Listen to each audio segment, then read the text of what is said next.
This episode is brought to you by 21 Kicks Journals, the journals you'll actually finish. Research shows that actively doing something for 21 days in a row will change your brain. Our uniquely designed 21-day journals will grow you on a deeper level, help you increase your odds of achieving your goals, and, not to mention, they're fun and beautifully designed. Head to the 21 Kicks Etsy shop today to explore your journaling options. We'll link it in the show notes. Welcome to the Witty and Gritty podcast, where we believe that lifelong learning and relentless determination are essential to developing your passions and reaching your goals. Here to help you along the way are the hosts of the show. Take it away, ladies. Hey y'all, I'm Brooke. And I'm Faren. As educators and high achievers, we're passionate about providing our listeners with effective strategies to help navigate life's obstacles and reach your goals sooner. Join us as we break down credible research that gives you a fresh perspective and challenges your limiting beliefs. Laugh and grow as we share personal anecdotes and interviews from people that have demonstrated what it takes to be successful. By implementing these practices, you will develop your unique skill set and learn how to better serve your community. Get your mind right. And enjoy this time designed just for you. Episode 148, but we did a little something, Faren. We finally, after 3 years, we are giving the people what they want. Which means 3 years ago I had to plant the seed that at some point we may be interviewing my husband and your husband for the show, but for Jacob, he likes to be eased into it and know with plenty of notice. The old chip away method. Yes. It works, just you got to play the long game. And I'm here for it. So today's episode is you interviewing your husband, Jacob. Oh my goodness, how'd it go? I haven't heard it yet. It went well. I think they were both nervous. We'll talk about Morgan's in the next episode, but I think there was a little bit of realization that maybe they think we just show up and talk with a microphone on, which we kind of do now, but I remember being nervous. Yes. The first, dozen episodes that we did. And so it was just neat to see. The thing that I think the audience needs to know about Jacob, there's two. The first one is he's a pretty quiet guy. Mm-hmm. Once you get to know him, he'll talk more, but especially the first time he meets you, you're going to get maybe 2 or 3 words out of him. Yeah. And his face is going to look angry, but it's not. Okay? So he has a nice low voice. Well, you know what? Maybe you need to tell him to say it with a smile. I was just glad he was talking. Okay. Step 1. We'll get to saying it with a smile. We'll get them back on in approximately 3 years and see how they do again. Exactly. The other thing that you guys need to know about Jacob, and you'll see how this plays out in the episode, is he will admit that he doesn't have the best memory on things. Which, for a while, I was like, that's a nice out, like a cop-out. Like, sure. Well, I don't remember what I said or did wrong. It's my memory. But you're going to see how it plays out. I don't want to give too much of it away. But he does admit to it before I use it against him. In all honesty, I emphasize that he said it about himself because I knew it was going to come in handy later in the episode. Perfect. I'm so excited to hear this. All right, y'all. Stick to the end. It'll be good. Hey, guys. Welcome today. We have a special guest. It's my husband, Jacob. Say hi, babe. Hi, babe. Good job. You're off to a great start. So we've brought in the husbands to wrap up the series on love languages because it's all about relationships. As we've mentioned before, it can be with your significant other, but we have relationships with our children, our family, coworkers, friends, and we want to, maintain and develop those healthy relationships. So we're going to talk a little bit about love languages today. And before we reveal to each other how we scored on the love language assessment, we're going to open with this question. So in the book it says, can you pinpoint a time in your marriage when reality set in? And how did this affect your relationship for better or for worse? I think it's important to preface that Jacob adamantly admits to not remembering Fair point. Lots of things. So I get to fill in with whatever my brain interprets as the memory. I would say when we had Tori and she didn't sleep.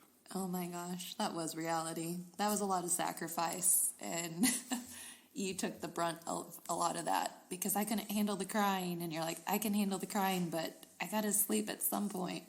So yeah, kids definitely will give your marriage a reality check, right? It goes from just you guys meeting each other's needs to a big focus shift to kids. I agree.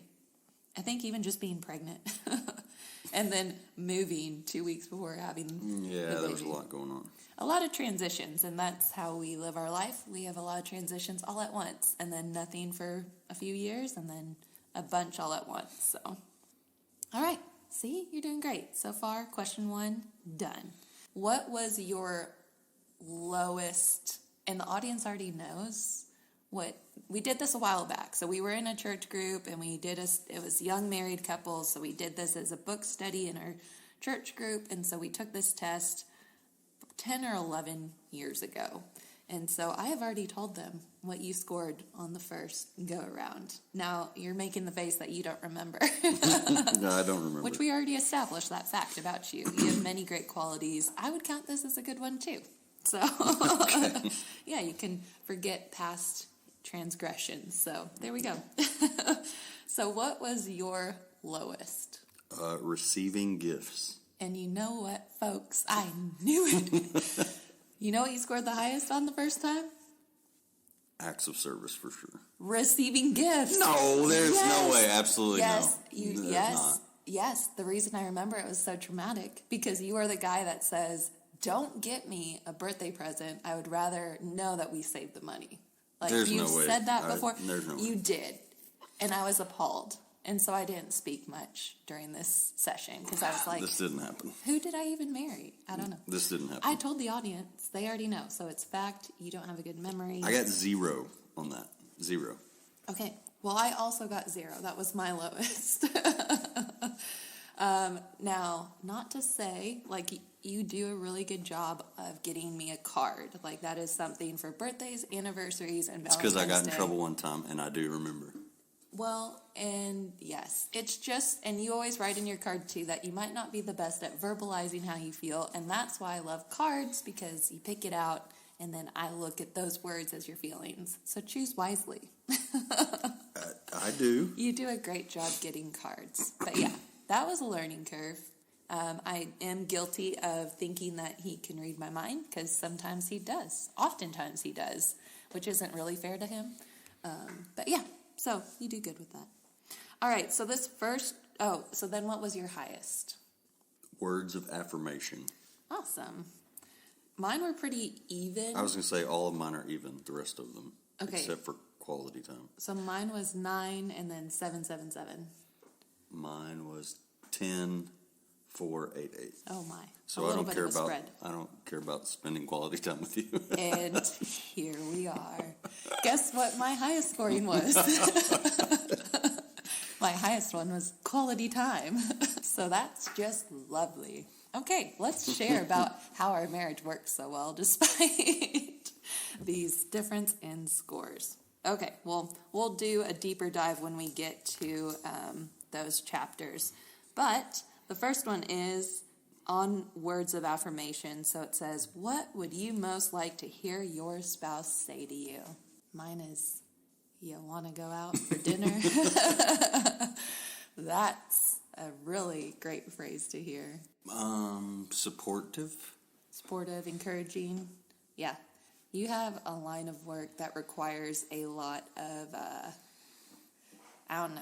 a good gut because there's ups and downs and lows and highs and you don't always know how it's going to turn out. So, yeah, encouraging you in your work. I will tell you from my little brain, I do try to let you know that I recognize the acts of service that you do. I know those kind of overlap. Yes, I think that's what it is. I think it's like knowing that I do things to help the family. And then if you verbalize that, you recognize it. Like an appreciation. Yes, being appreciative, because I think a lot of times in work, it's not appreciative. Yeah. Appreciated. I got you. Yeah, I don't know that your renters or tenants are like, thank you for being a great landlord. I appreciate you coming and fixing our plumbing issues at, 10 o'clock at night. So, yeah. Right, I think that's what it is. Who doesn't like a good pat on the back? And like you said, we don't always get that in our line of work where we're at, 9 to 5 a lot of days. And so if you guys are at home and you can provide those words of encouragement, I can definitely see how that could be appreciated.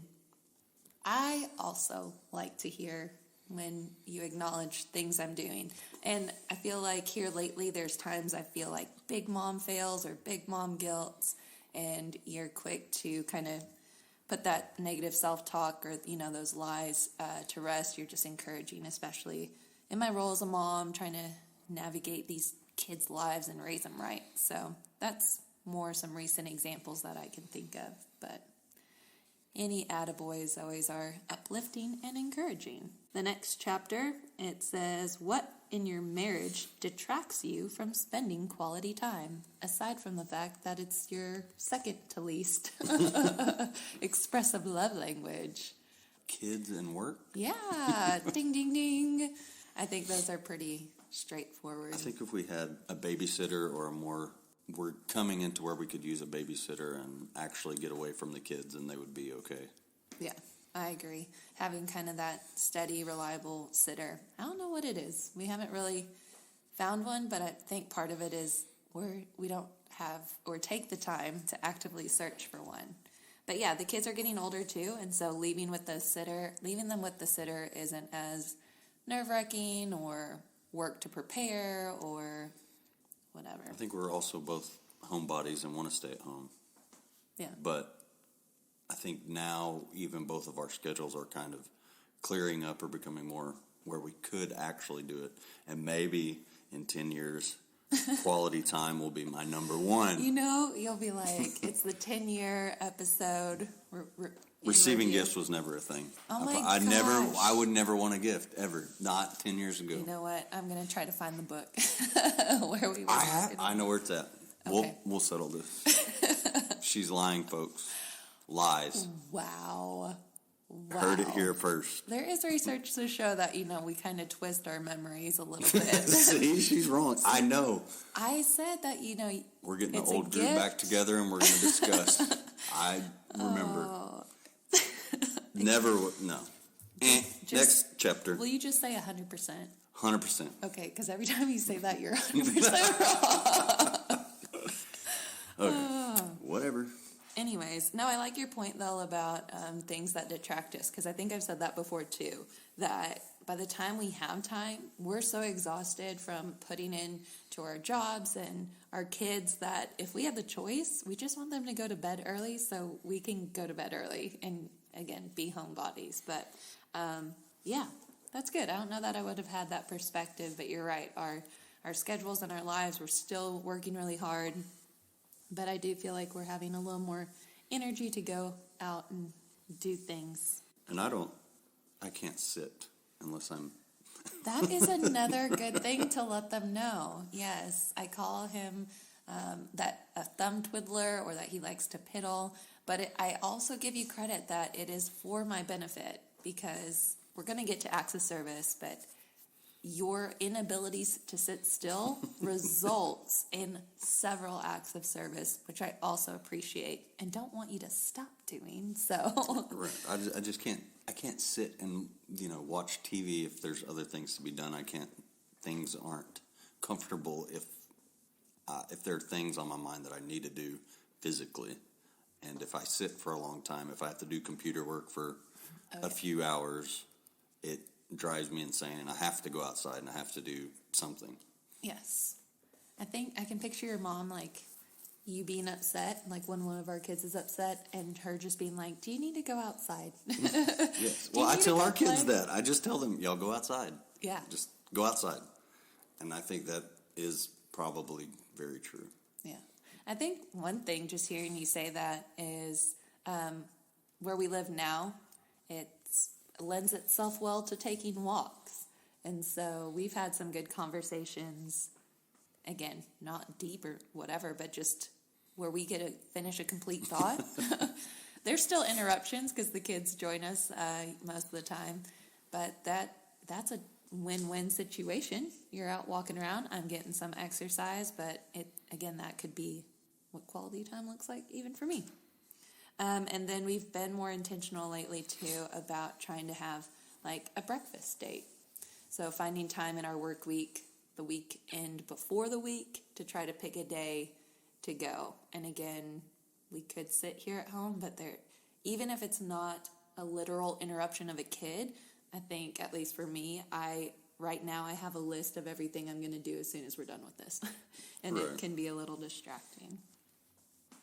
Okay, so quality time. Jacob's second lowest score and mine number 1. The next one is on gifts. And so we both scored a 0, even though past Jacob really liked gifts. This is not true. Okay, so gifts. No, not really relatable for us. I think I like gifts, but it's like I would rather spend money on things that I want, and you can buy whatever you want. Like, I don't think either one of us spends a lot of money wastefully, and we all always think about, the purchases that we make. So I don't want to. I do have a surprise for you, and you're going to like it. Yeah. But it's like that's not really my way of communicating love, or my way to receive love. Yeah. I guess it's like I definitely think that for some people, again, I don't mean this offensively, but like that's the way they're wired, that is how they feel loved. I think you have an employee that gives and loves receiving gifts. Right. Yeah, for sure. And that's hard for me to do. Yeah. I mean, either way, like reciprocate that. I know that that's something that's meaningful to her, but to me, it's like, this is wasteful. This is, Yeah, it's hard for us to do, but I think both of us do have a healthy understanding that for some people that is how they love, especially the ones that give.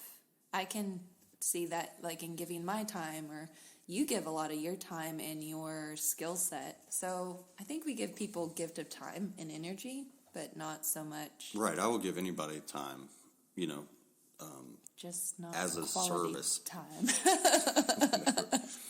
My quality time is an act of service. Yeah, there you go. I don't know if it works that way. I'm seeing a lot of, overlap here. So the actual question or thought in this chapter, gifts, is to reflect on ways to give gifts even if finances are tight. I think that takes an intimate knowledge of the person. I think any gift, I guess, and it's like, oh, it's the thought that counts. Well, maybe not. And I feel like I don't want them to do that, especially if I know or perceive their financial situation is less than mine. I have to think of it as, that really meant a lot. And I think it goes back to like, the lady who washed Jesus' feet, right? Yeah. It's like all of that. Like, she gave everything. So it's like it really meant something to her to do that. Yeah.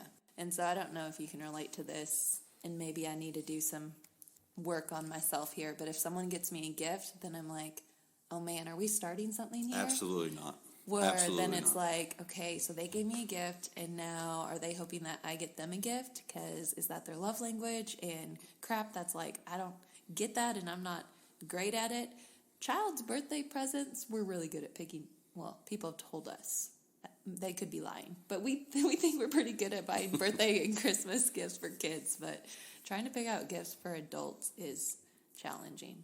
But you like to, I feel like this comes up every Christmas, the idea of like, if I really need something, I'm fortunate enough to be in a situation where I can go get it. I don't have to wait till birthday or Christmas, and a lot of that is you steward our finances very well.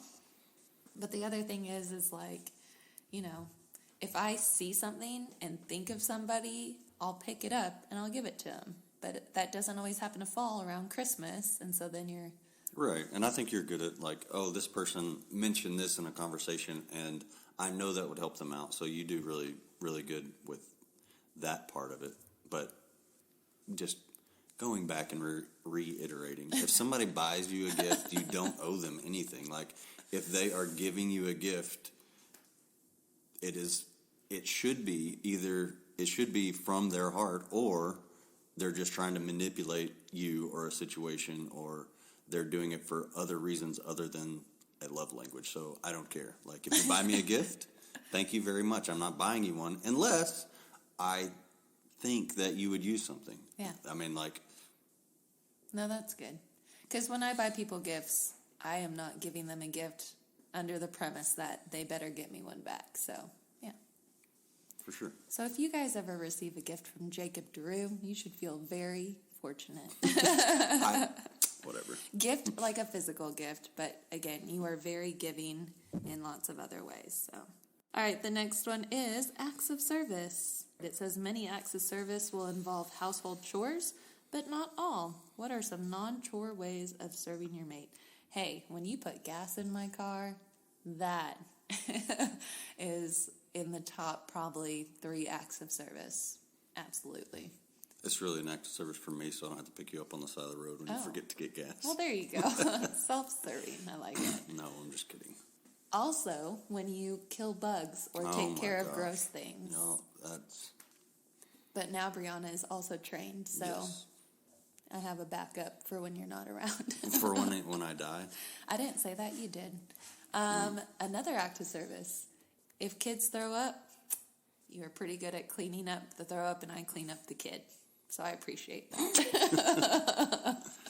You do it. I feel like that's a household chore. If that was a regular chore that had to be done. I got another act of service that you do really well. Oh, my. I said it earlier, but you do a lot with managing our finances and money and paying the bills, and you always have a plan moving forward, and you do very well. Wait, where did you score? I haven't heard your score on that. I scored 7s on acts of service, and I can't even remember the other ones. There they are. Acts of service, physical touch, and words of affirmation were all 7s. Quality time was number 9. I think taking care of kids and dealing with them, you do very well as an act of service. Managing their emotions, Yes, or something you've said before too, because of your memory and all, is that like making holidays fun, and like even the stuff at school, dress up days. Yes, I would not do any of that if you weren't here. Yeah. I mean, I don't do all the fun days. I didn't do it as a kid. It was like, go to school. Are you dressed? Did you eat? Did you do your work? Good. You're done. Yes, but you do all kinds of fun little things that are fun, and they're really fun for the kids, but that's just not in my wheelhouse. Yeah. And probably planning family outings. I don't know. Yeah. Planning vacations, outings, that's not for me. I like to do them, but I think the stress of dealing with all that is not, like, I would rather just stay home. Yeah. Like, instead of planning and doing, if we go on vacation, I like for everything to be planned and taken care of, and you just tell me what to do, and I will have fun. But the planning, and that is not for me. Yes. Okay, we'll see. So those are some ways that you can have acts of service without involving chores. I think some of that, like you said with the gift, to give a really good gift, you got to kind of know that person intimately. And so I think to be good at acts of service is knowing what your significant other dreads or does not like. And sometimes we both hate it. Right. And so then when you suck it up and do it anyways, that's like a big gesture. But then hopefully they express their appreciation for it. But if they don't, if you know they hate doing it and you do it for them, I promise there is a general understanding of appreciating that you're doing it, even if maybe it's not well communicated. So right, I probably don't communicate well that I'm happy when you do chores of all sorts. Nobody likes to do dishes or laundry or cleaning in general. See, and I think that's one that we both mutually appreciate. So right, it's just something that needs to get done, and it's not like, oh, I did it last week. And like keeping score, I think is that's a good topic to bring up. Yeah, keeping score. I think that's a terrible, way of life in general. Mm-hmm. Just in all aspects of life, you can't just oh, well, I did this. Oh, well, and that kind of goes back to your gift giving, right? It's Right. like, are you keeping score, or are you just doing it because you love that person just because? And it'll brighten their day and make them feel loved and appreciated. Right. I think when the house is clean, we're both more calm and more, relaxed. Yeah. And I think when we've described kind of those custodial duties or chores around the house, it comes in waves. Perfect world, we're both working on chores at the same time, and our house is clean in under 30 minutes. At any point, any stage, Right. we can have it ready in 30 minutes. But we also recognize that there's times and seasons literally could be months. I think when I was a school teacher, like in the classroom, during the school year, it was all you, babe. A lot of times it was all him. But then, he'd have different stressful seasons, and that's when I would tag in as much as I could. So, yeah, scorekeeping would have only created more tension, and that's not really the meaning behind getting the chores done. It's a mutual goal. So then the last love language is physical touch.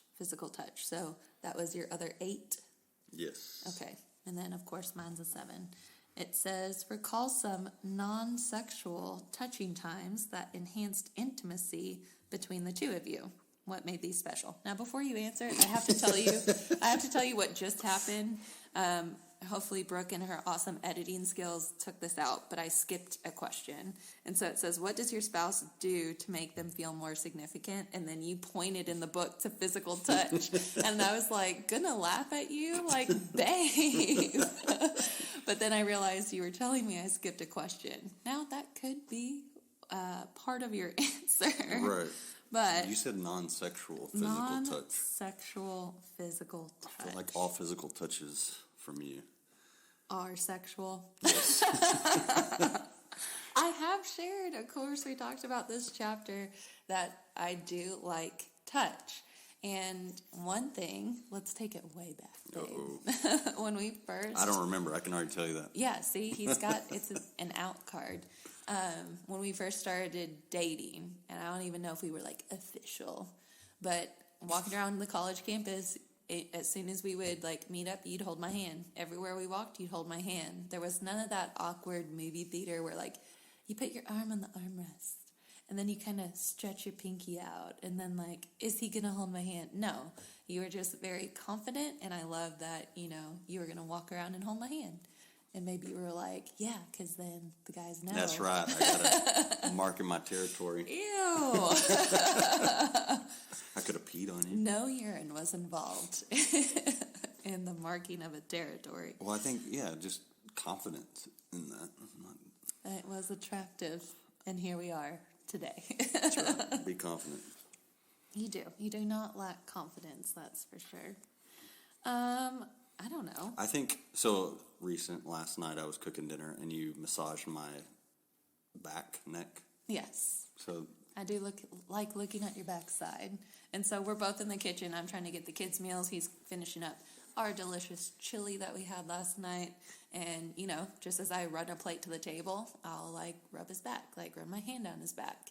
But then I could tell that he was over there, trying to pop his neck from slaving over the stove.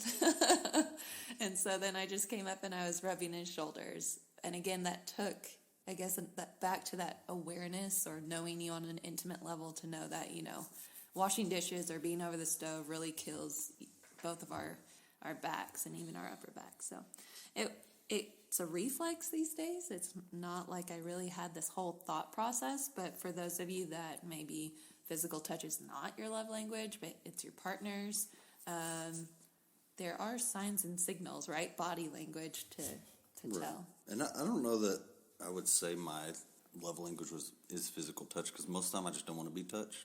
Well, we're touched out by our kids. Right, I was going to say. That's it. Yeah. By the time they've been around us all day, we're like, can I have just, some space? Our bed is huge. And thank God, because it's I just don't touch me. I want to go to bed. I want to have my space. But I think always walk by and slap your butt, and grab your butt. Yes. Whether or not In you fact, like it. if you don't, then I'm kind of like, what's wrong? Is he mad? I'm just kidding. Your face right now. No, but we do that a lot. And, in the household, I mean, there may have been a time or two where it was like a reflex and we quickly realized, given the scenario, like, need to dial that back. But it's just, again, it's like a pat on the back, but a pat on the butt. Get in the game. So yeah, I don't know. And then just kiss goodbye or kiss hello. That, it's not leading anywhere, but Yes, it is. save this one for later. This is gonna be. You got to keep it on the table. Oh gosh. Oh, so many ways to take this. That's not what I was saying. This is not the after hours episode. But I think you do have to know your partner in that sense, because some people do not want to be touched at all.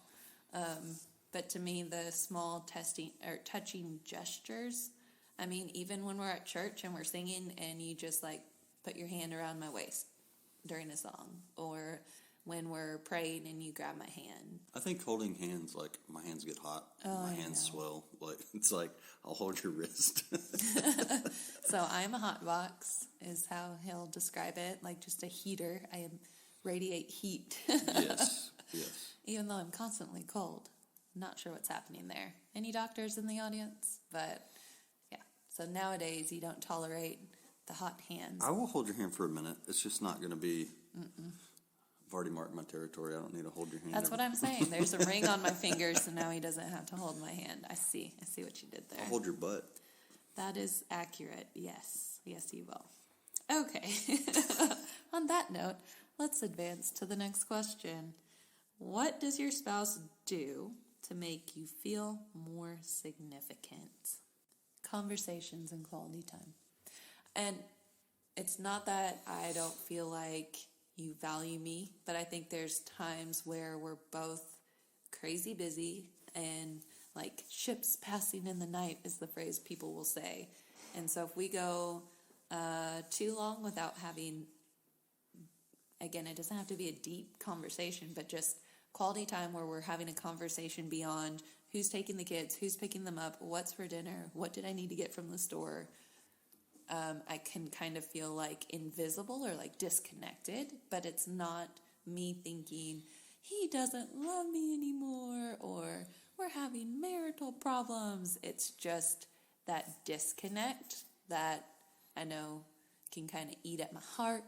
And so when we do have those times together, it makes me feel significant or seen or heard and not just paddling to survive, keep afloat.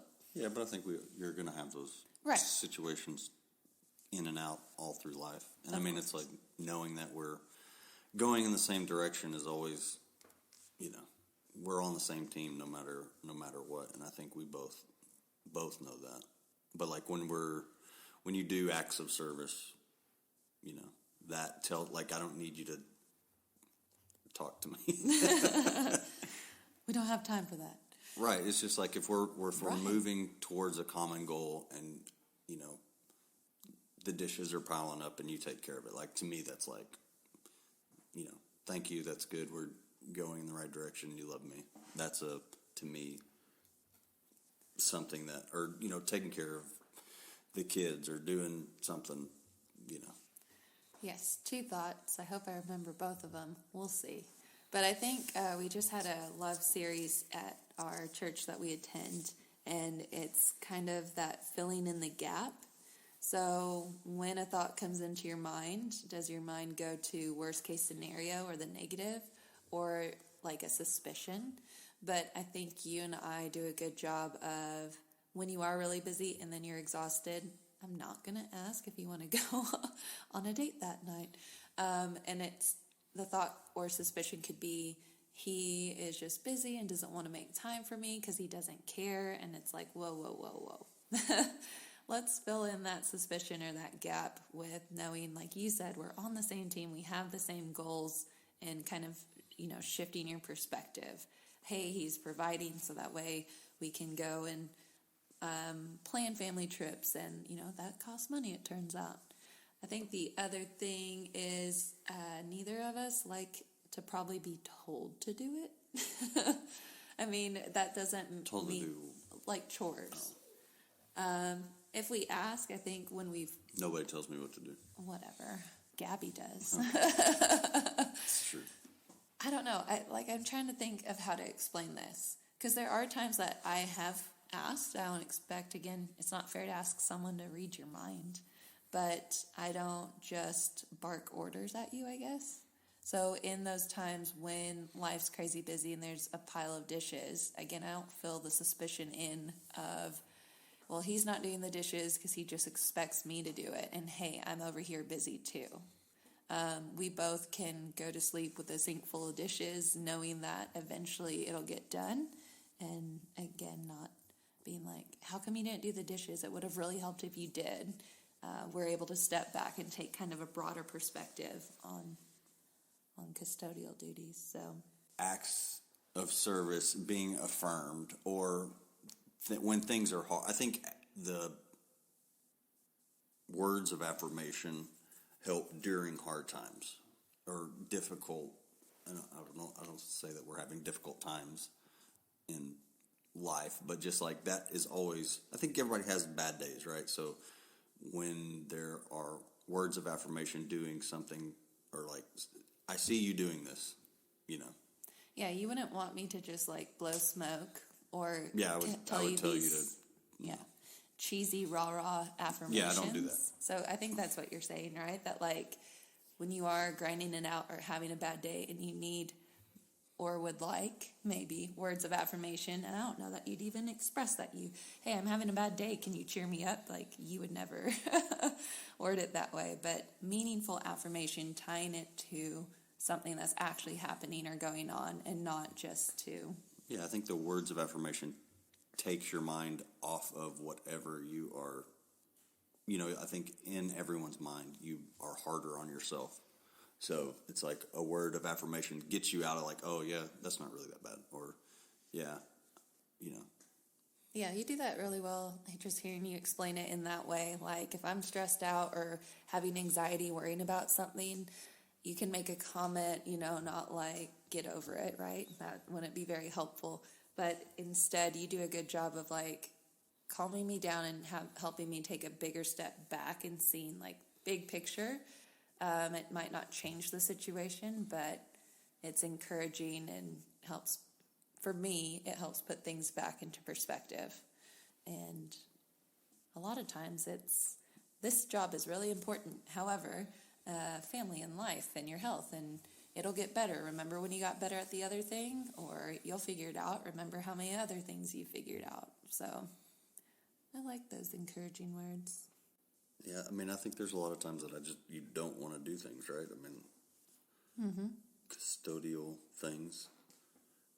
I mean, I think trying to outserve you, I think, is something that we've heard before. Like you try to outserve your partner. And I think just that, like, I know you don't really want to go to the store. I know you don't want to get gas. I know you don't want to do anything except for sit on the couch and veg out after a long day. It's like, so I get that. And like, to me, I think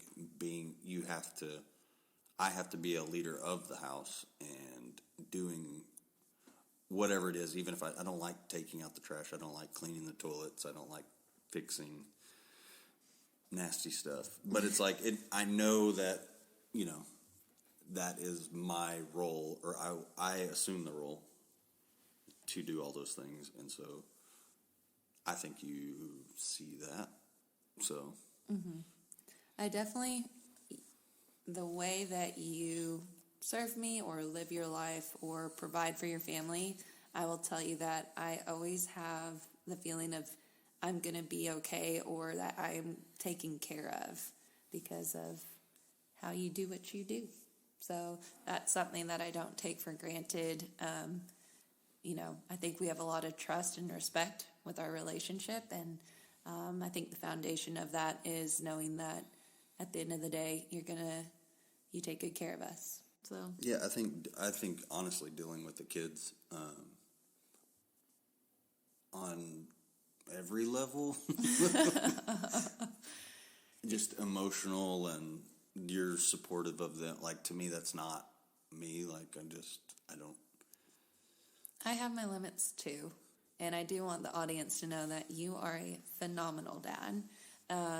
You are there, you're present, you go to every sporting event, you teach them cool things. They play in the mud and dirt, so you do a lot of those things. But what I might be hearing you say is like, especially when they're in those emotional states. I don't do emotions. And they want to talk. I don't do that either. And if they're throwing a fit, it's like, just stop crying. And it's like, well, or... Go outside. And even, consequences and punishments as well. But what I do appreciate is when I need, because sometimes I've reached my limit, and then if I need to tag you in, you jump in.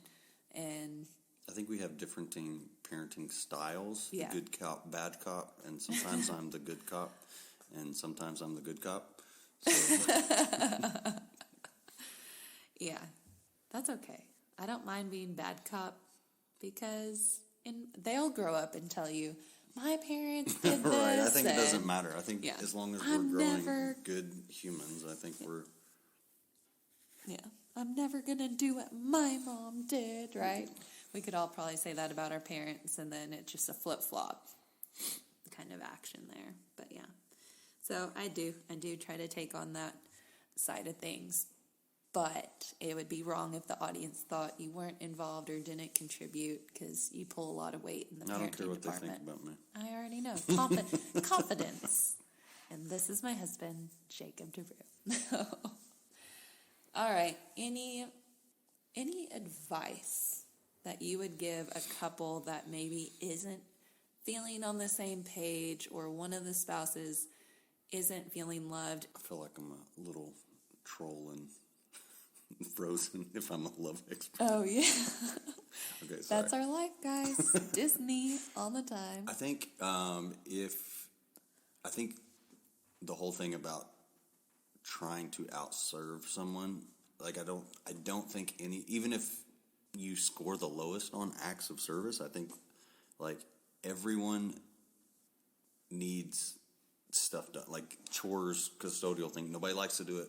I think that would always lead to, hey, he really cares. But I mean, it's like, okay, so you're doing dishes, but are you like slamming stuff around? It's like, just do it. And then I would also say physical touch, small walking by, touching her, just smacking her butt. I just think that all of those things, I think any of these, I think the receiving gifts, just because I don't really understand it, I think that would be like trying to buy your way out of something if you were in trouble, even if that was her love language. It's like, oh, well, he's just buying me. But, words of affirmation, hey, you look good today, or hey, thanks for doing that. I think all those things on a very small scale, doing them a little bit at a time, or just starting to do it, I feel like that would spark. Yeah. Wow, chicken, wow, wow. He's giving me the raised eyebrows. If you know, you know. I like what you said, though. Like, the service piece, I think it's communicating to your partner that you're trying and that you want the relationship to succeed. If you are at a place where, and maybe it's a one-sided feeling, but where you're feeling unloved, or like, again, you're not feeling the passion that you once felt. So acts of service, I do agree that it kind of is the underlying language of all the languages. So if they like gifts and you're like, oh, that means I have to like think about what they like. I have to do some research on the thing. I have to order it, or heaven forbid, go to the store. And then what? Do I just give her the brown Amazon box, or am I supposed to like put a bow on it? So even gifts of service, or gifts, can seem, it requires the act of service. And I think acts of service also require you to not be selfish, right? You're looking outside of yourself and not... Right, you're going to have to put out your time, right? Yeah. Like, it's going to take time, whatever act of service it is, even if it's touching you, like that is taking time away from your selfishness. Time, thought, yeah, all of it. And so instead of being like, well, if only they would do this, then I would feel more loved. Something that the book had said, just to remind you, but also let you know, Jacob, is... Oh, you know, I didn't read it. Well, you know. Okay. That in a lot of these situations, even like the most dire situations, when one spouse started initiating speaking the other person's love language, it was reciprocated eventually. Some immediately, some it took some time. But again, if somebody feels loved, they're going to want to also then express love. But you might have to be the first to engage. I like, too, that you talked about physical touch again, because if you think about it, at least, again, the question I gave you was in reference to husbands and wives. Like, that's the big separator between all the other kinds of relationships you have in life, whether it's with your children. Like, I hope so. Right. Like, right, that's like, yeah. But our kids, we love and hug and kiss on them. And, you know, I'll hug my parents hi and bye. But physical touch is a big piece of what makes a husband and wife relationship so intimate. And I think that it is hard, again, for people that they really don't enjoy that aspect, is trying to find mutual physical touch that you can endure. And maybe you can stand when you touch me. You can grow to like it. Well, and I would dive deeper. Like, what is it? Is it because you're mad at them? Like, heaven forbid, if we're arguing or fighting, like, I know some people are like, when you're having an argument, you should hold hands. Yes. Yeah. Don't touch me. And in That's because you fact, can't fight if you hold hands. don't even look at me and quit breathing so loud, you know? But yeah, so I would dig deeper. And we're big proponents. We're all for therapy on this podcast, and we know that there's real life trauma and things that you could have been through and still, you know, haven't quite worked through yet that could be inhibiting. So I don't know, that just came to my mind. So I thought if it's from God, I'm going to just share it with y'all. But if that is something that you know needs to be addressed, I just encourage you to work through that, move through the other side of that. It won't ever go away, but I believe there is healing on the other side. So, well, Jacob, thank you. That wasn't painful, was it? I'm still here. Oh my gosh, Faren, my whole life is a lie. This whole mini-series, I feel like... I brought it up 100 times. I cannot believe it. His highest was gift giving, which seemed so off at the time. Yeah, well, turns out it was.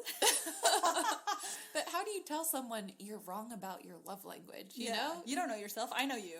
Well, Yeah. that's crazy that, like, the 3 super close people to him all thought, have been, will think this. So now we've got to go back and rethink now that or is this just one of those things he thinks he's not, but he really is? I never know. I don't know. So here I have 2 things to say. The first is we have yet to find the book, but as I mentioned in the episode, if it turns up at some later date, we will share it in the socials. Yes. So stay tuned. Follow along. The other thing that we've said kind of about like Enneagram numbers as well is depending on the season you're in. That's true. And so maybe before we took this, I had recently got him something that he really enjoyed. Yeah. And that was fresh on his mind the first time he took this little test. Yeah. And so he was like, yeah, that just happened. I liked that. I guess point 2.A is the test. You have to pick one or the other, right? Yes. So there's some situations, and you can totally read between the lines if you're trying to actually score something True. in particular. True. But if you're taking it with all honesty. But I don't know that the first time he could have chosen gifts over some of the other things. Yeah. Well, and again, back to life phase, when you took this 10 years ago, it was very different. It was a very different situation y'all were in. That's my assumption. But then I also hope our audience saw that his second to lowest love language is quality time, and my highest is quality time. Yeah. And that we've kind of found a way to make it work. And what I hope you heard from Jacob, man, a few words, is the idea of out-serving each other. Yeah. So even though his second to lowest might as well have been a lowest because he wants to just throw out gift giving in general. So let's just say his lowest real language was quality time, that he still, as an act of service, knows that that's what I like. And so we shared a few ways that you can find some middle ground. Well, I'm going to pick my jaw up off the floor and figure out my life now knowing this information. So thank you for this interview. Well, Mind blown. Just to tease the next episode, before we sat down to record today, Brooke mentioned something that Morgan said in his interview that goes along with this whole saga. So stay tuned for next week because it's not over. Everything's a lie. Yeah, you think it's over, it's not over. Ugh. Come back next week. Bye. We help hardworking Christian women get the growth they want by giving them the tools they need in order to have more joyful lives. We love providing our Christian-based personal growth podcast to our listeners at no cost. If you are enjoying the content, please consider supporting our mission by donating to our Patreon. We're a small team creating the show for our community by researching, recording, and producing the episodes ourselves. Any amount is greatly appreciated. Your support will help offset the cost of making and hosting the show. As a thank you, you can receive exclusive access. For more details on specific membership tiers, visit our Patreon page. Go to patreon.com/witty and gritty. We've included the link in the show notes.